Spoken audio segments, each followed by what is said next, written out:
Bem-vindos ao Viver Sustentável. Vivemos um tempo onde a natureza dá claros sinais de esgotamento, resultado dos séculos de agressão ao meio ambiente.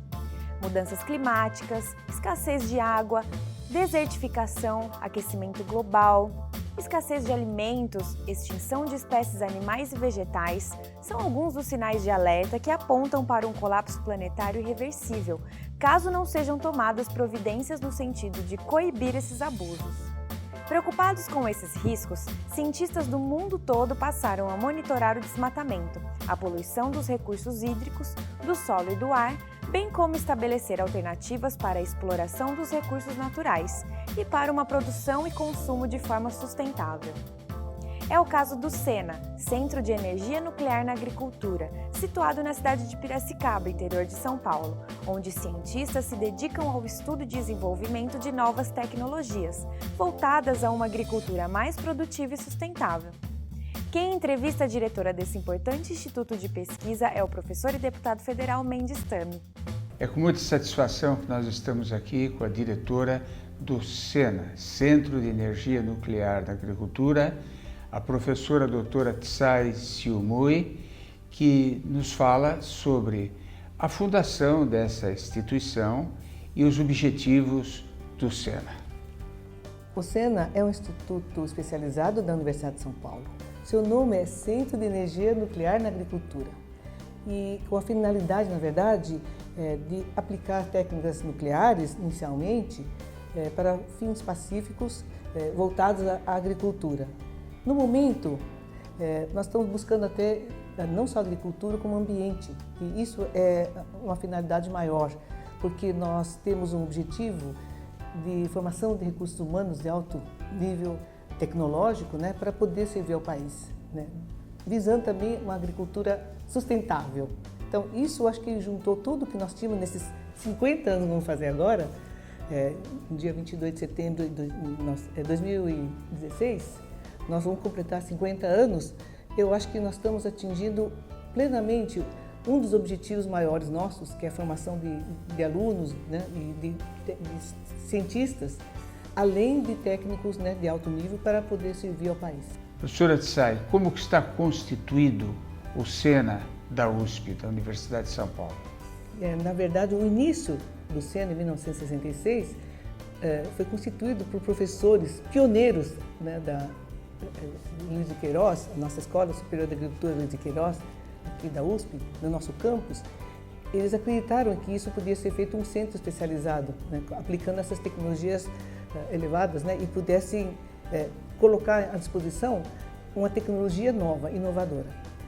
No momento, nós refletindo o que nós fizemos em 50 anos, nós temos então um levantamento de formação de recursos de alunos, muitos teses, mestrado, doutorado. Isso foi uma conquista do nosso equipe anteriores a nós e que agora nós estamos completando 40 anos de pós-graduação. Desde 72 foi formado. No sentido de pessoal, nós temos como docentes, pequeno número. Nós estamos em 34, e alunos e funcionários 120.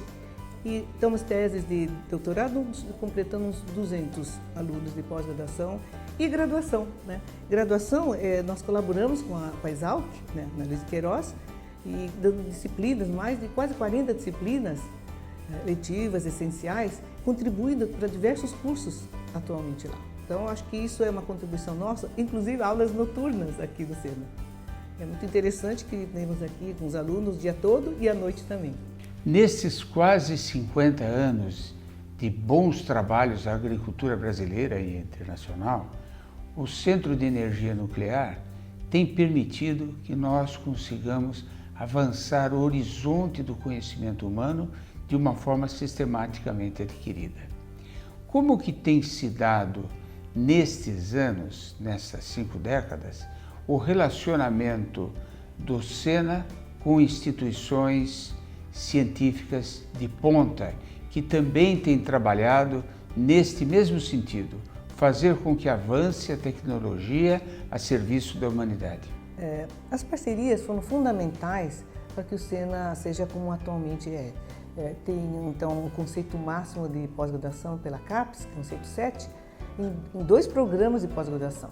Então, acredito que isso seja um grande incentivo para que a gente trabalhe muito com a formação na área ambiental e agricultura sustentável, porque eu acho que nós estamos percebendo que isso é o futuro da nossa agricultura, que tem, na verdade, no agronegócio, né, a grande sustentação do nosso PIB, né, nacional, e que isso seria, então, uma forma de trabalhar de uma forma limpa na agricultura. A energia nuclear de forma limpa é muito importante também.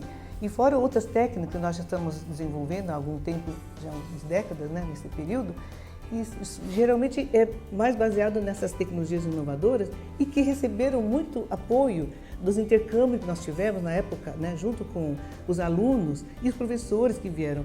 E nesse caso eu tenho que realmente reconhecer a grande contribuição da Agência Internacional de Energia Atômica em Viena, que inclusive nós tivemos diretores lá, trazidos de lá para nos apoiar e dirigir os alunos. Com cursos, com treinamento no exterior. Eu tive um treinamento no exterior, no período que eu era somente uma técnica, né, nível especializado, né, na época que os professores nos contrataram, todos nós fomos enviados para o exterior. E essa formação foi o princípio do que o SENA é atualmente. Fora isso, nós depois evoluímos para treinar alunos de graduação da Exalc e nós tivemos um curso de introdução à energia nuclear. E aí nós fizemos aulas nas férias, noturnas, desenvolvendo então os alunos complementando o conhecimento dentro da área de ciências agrárias.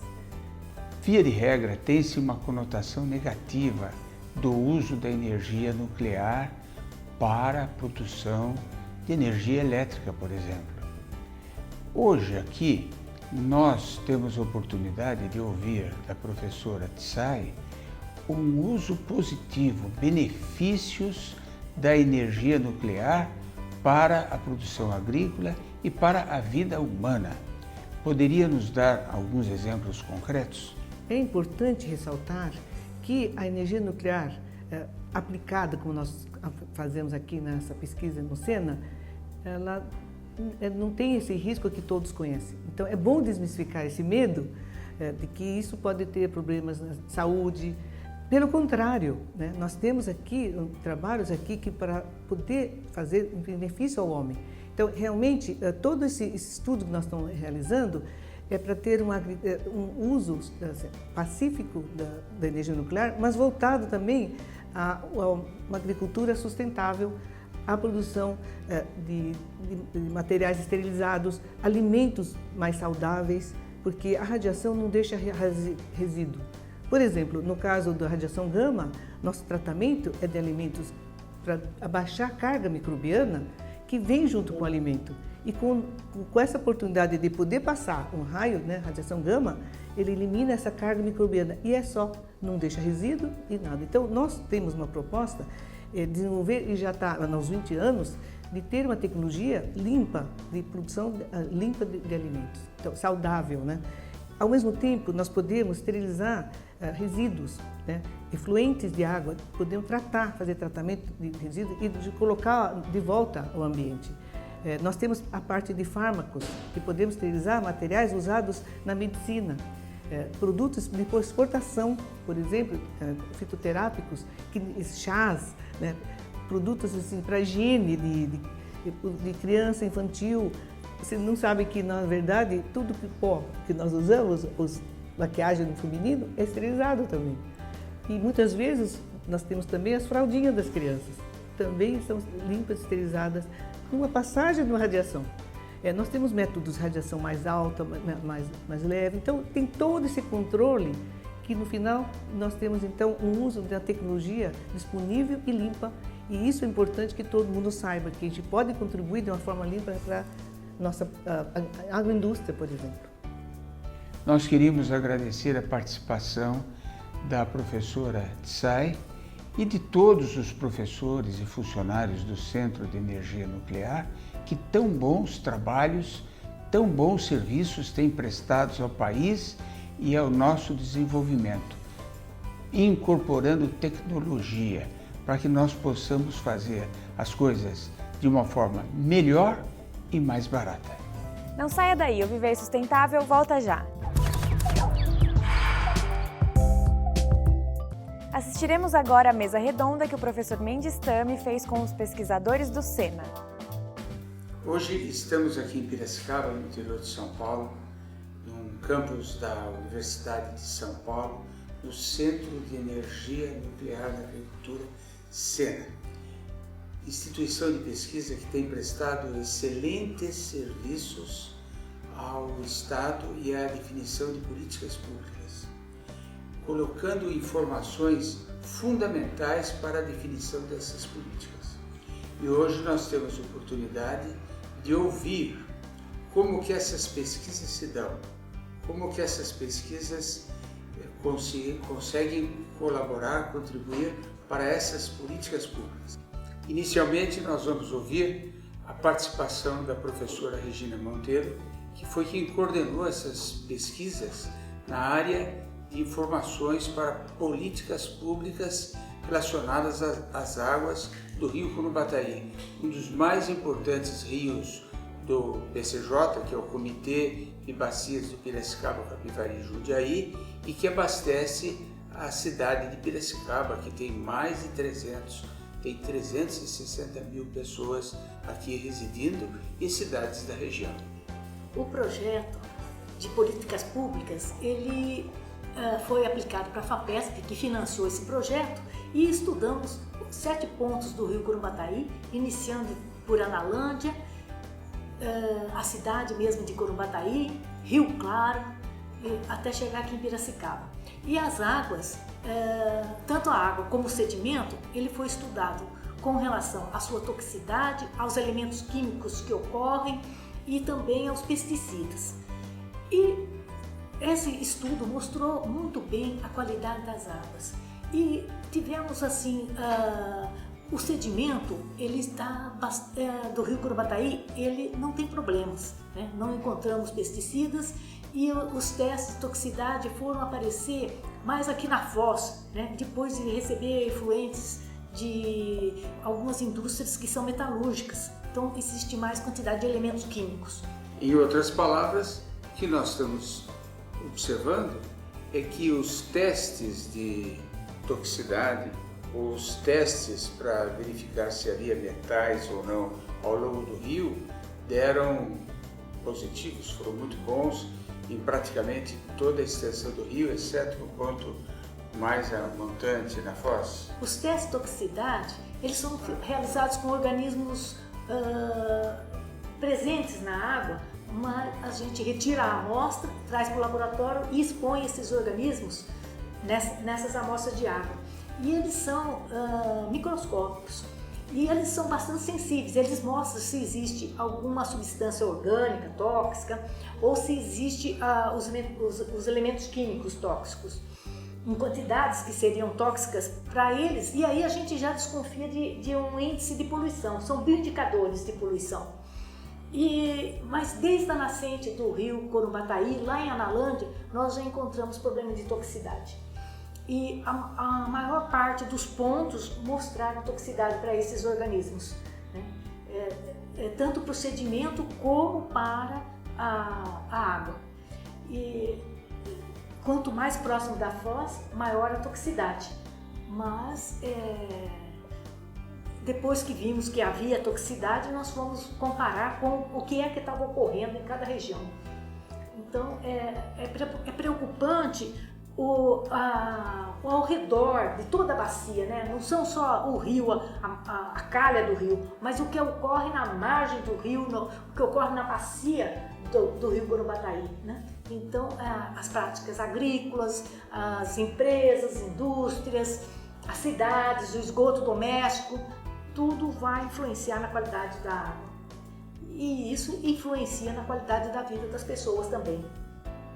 Ao tentar definir a situação ao longo do rio para facilitar a definição das políticas públicas, esse trabalho executado pelo SENA, pelo Centro de Energia Nuclear da Agricultura, teve uma ênfase na parte de pesticidas ou defensivos agrícolas, como são usados para definir esses produtos. E quem coordenou essa parte da pesquisa é o professor Eduardo Armas, que nos fala sobre a sua participação e a sua contribuição para essa definição de políticas públicas. Muito bem, deputado.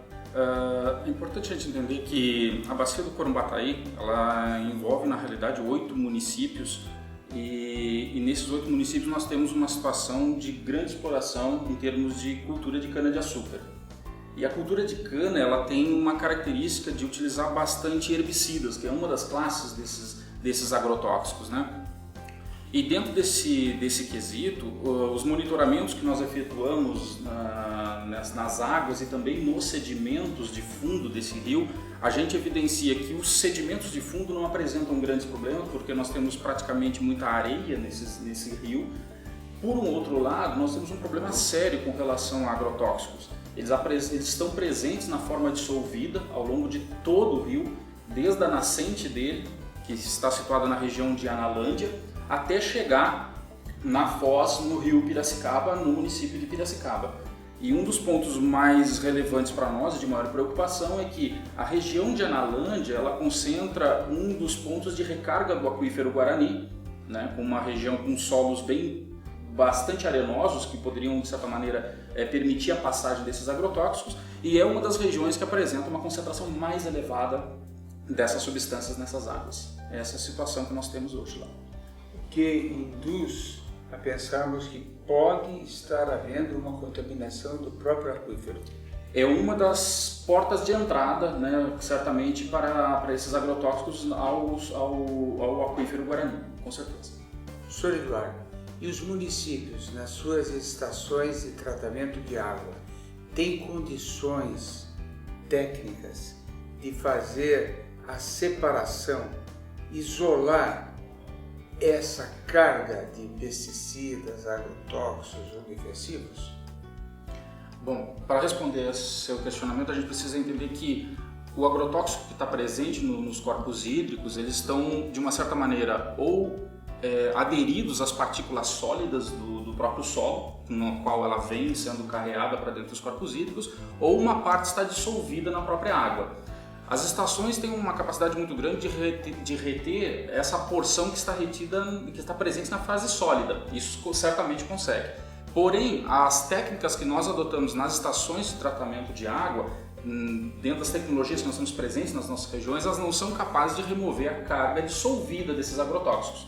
Então, mesmo aquelas tecnologias que, se a gente for pensar, as tecnologias mais eficientes, que sejam capazes de remover essa carga dissolvida, elas vão garantir uma proteção muito grande para o ser humano, que vai, obviamente, se abastecer dessa água.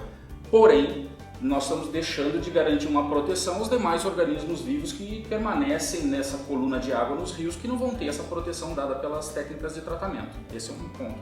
Como é o caso dos gerinos e outros. Sim, certamente, muitos outros organismos que estão sendo afetados por eles, comprovadamente afetados. Não percam no próximo bloco a segunda parte da mesa redonda com os pesquisadores do SENA.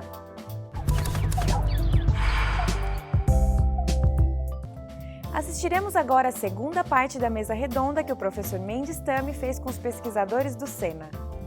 Na verdade, estas pesquisas com gerinos são pesquisas indiretas para ver o efeito dos gerinos e dessa forma medir um possível efeito que essa água possa vir a causar para o ser humano. Professor Plínio Camargo, como é que fica nesse caso dos efeitos dos pesticidas, agrotóxicos ou defensivos nos gerinos? Professor e deputado, posso incluir aí também os hormônios e os antibióticos.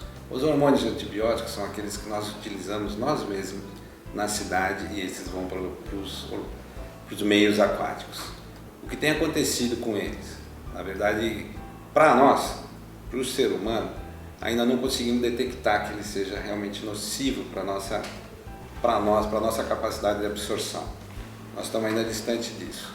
Porém, para os girinos, para os pequenos peixes, para os pequenos organismos aquáticos, a gente já tem encontrado mutações bastante elevadas, mudanças de sexo, já tem aberrações, então já tem encontrado bastante coisas relativas a isso, seja vindo dos defensivos agrícolas, ou seja vindo de um produto que na verdade não é do meio rural, é nosso, que são antibióticos e hormônios. O que a gente tem nos antibióticos e hormônios hoje, 90% são nós mesmos que utilizamos. Então a gente tem que tomar bastante cuidado. E o tratamento disso é como o colega falou, ainda é bastante difícil você retirar esse material da água. Porém, ainda estamos um pouco tranquilos no sentido de não atingir a gente. Mas é preocupante, a gente tem que se preocupar nesse sentido no futuro bastante próximo. O Centro de Energia Nuclear na Agricultura tem feito trabalhos que extrapolam o limite do Curumbataí. É muito mais do que o rio Curumbataí. Eles fazem pesquisas que nos fornecem dados para as políticas públicas relacionadas ao rio Piracicaba, à bacia amazônica, enfim, para o Brasil como um todo. Poderia falar alguma coisa a esse respeito? Sim. Muito interessante. O grupo aqui do SENA, são vários pesquisadores. Em relação à bacia do Piracicaba, nós nascemos junto com o Comitê de Bacias Hidrográficas. Lá atrás houve um projeto chamado Piracema, ou seja, nós começamos a estudar o Piracicaba há 15 anos atrás e estudamos até hoje, com vários enfoques. O resultado disso é, infelizmente, ainda não conseguimos enxergar uma modificação bastante grande nas qualidades de água.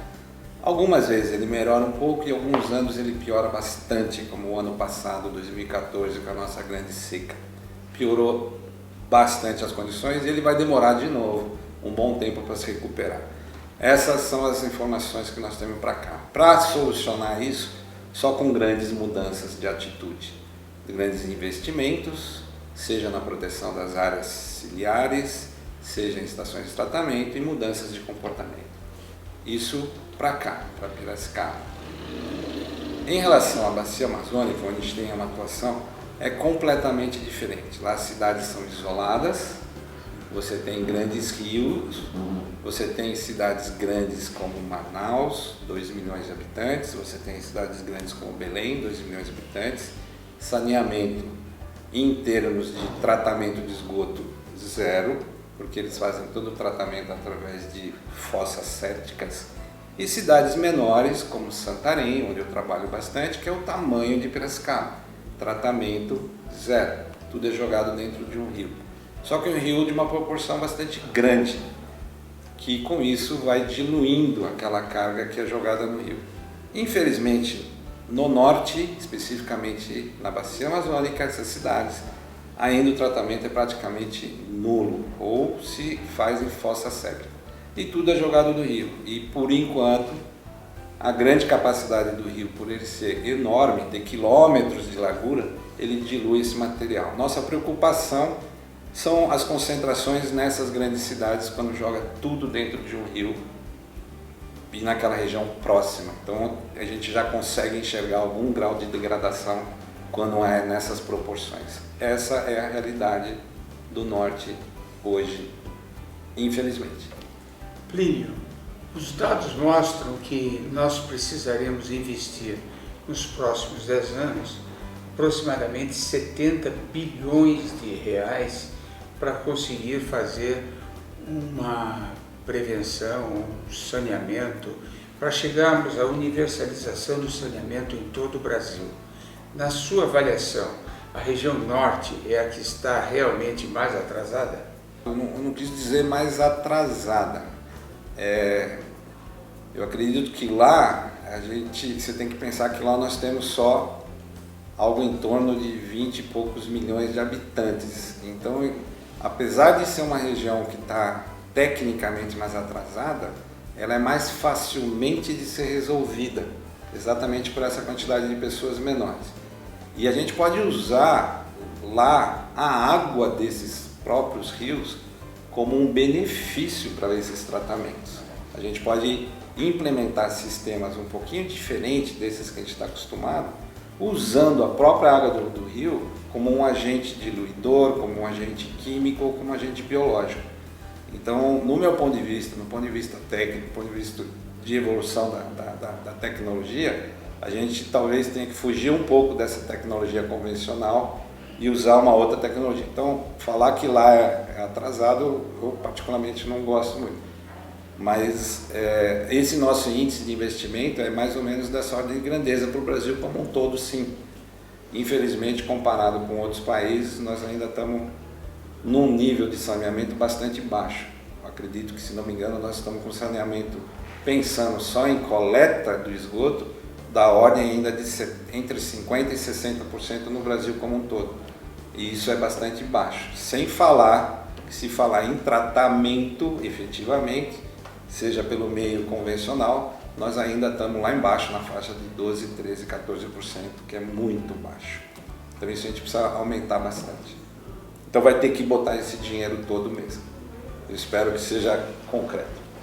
Quero agradecer a participação dos professores da nossa estimada escola e do SENA, do Centro de Energia Nuclear na Agricultura, que tem dado uma contribuição formidável para a definição de políticas públicas que visam ao tratamento, à melhoria da qualidade da água que serve à população. Os dados da Organização Mundial da Saúde mostram que cada dólar que eu invisto nessa área de saneamento, de tratamento, de esgoto, eu economizo no ano seguinte 5 dólares na saúde, no tratamento de saúde.